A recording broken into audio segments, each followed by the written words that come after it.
Eesti Olümpiakomitee on siis erakorraliselt siia kogunenud, esindajaid alaliitudest on hästi palju ja küsimusi on päevakorras ainult üks, kas Kersti Kaljulaid jätkab Olümpiakomitee presidendina. Proua president enne koosolekut keeldus kommentaaridest, öeldes, et ta suhtleb kogukonnaga ja suhtleme ka siis meie kogukonnaga alustuseks ja küsime, mis ootustega nad täna siia tulid. Pigem ma tahakski nagu kas siis ühelt või teiselt poolt näha väga selgelt mingit arusaama või mingit plaani, mis siis nagu on, et ühelt poolt ka seda, et võtame maha, küsin, aga mis seda saab, no vaatame umbes, no see ei ole ka plaan, vaata. Ehk siis, ja teiselt poolt ka, et kui Kersti Kaljulaid peaks jätkama, et samamoodi millisel kujul või mida ta kavatseb võib-olla siis oma käitumises ka näiteks muuta, noh. Kaljulaidi kukutajate üks juhtfiguure oli Erki Nool. Meil on spordirahvas lõhestunud.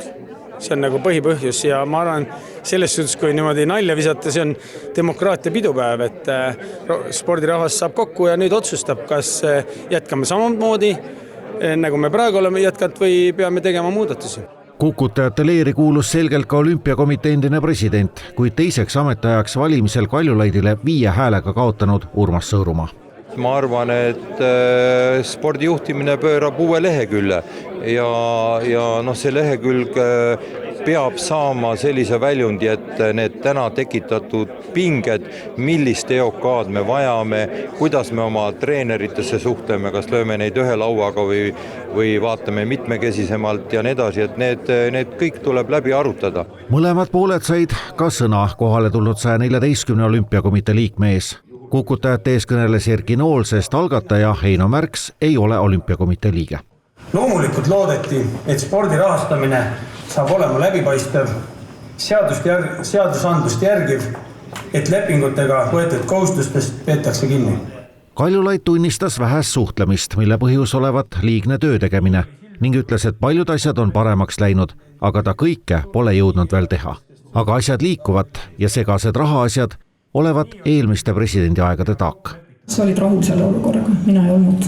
Jääb saladuseks, kas keegi või kui paljud saalis oma seisukohti kõnede peale muutsid, aga lõpptulemusena oli selge. Kersti Kaljulaid kaotas Olümpiakomitee presidendi ametikoha. Poolt 61, tagasi kutsumise vastu 50. 61 häält tagandamise poolt oli napp kaotus. Miinimum oleks olnud 58 häält. Kuna meil oli tegelikult puudus finantsjuhtimine ja me selgelt tänu sellele, et meie finantsjuhtimine oli väga nõrk, oli võrdlemisi keeruline aru saada, kuidas meie raha on kasutatud. Lisaks sellele oli meil olnud päris palju muid selliseid probleeme, näiteks põhikirja mittevastavus olümpiahartale ja nõnda edasi. Siis ma olen rohkem olnud juht ja vähem liider. Nii et ilmselt see sai ka saatuslikuks, ma arvan, et mul ei ole lihtsalt olnud aega olla nii palju põllul, aga elu on nagu ta on. Kas väga palju Kaljulaidi vastu sõna võtnud Erki Nool tahab nüüd saada ise presidendiks? Kas see on Mr. X või Mrs. Y, seda me ei tea. Aga ma saan aru, et selle X-ide ja Y-ite seas, mida te diplomaatiliselt mainite, on ka ikkagi härra Nool.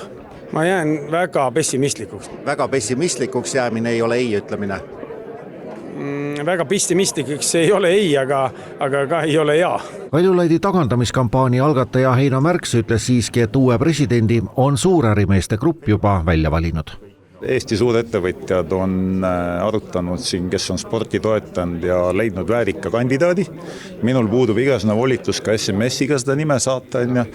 Et kui ta ise nõusse jääb, siis ma arvan, et sellest tuleb uuesti Eesti spordi selline valge päev. Ja ma olen täiesti kindel, et need mehed, kes sellega praegu tegelevad, panevad igaüks ka sponsorpaketi kaasa. Et tegemist on ikkagi esimese suurusjärgu ettevõtjatega.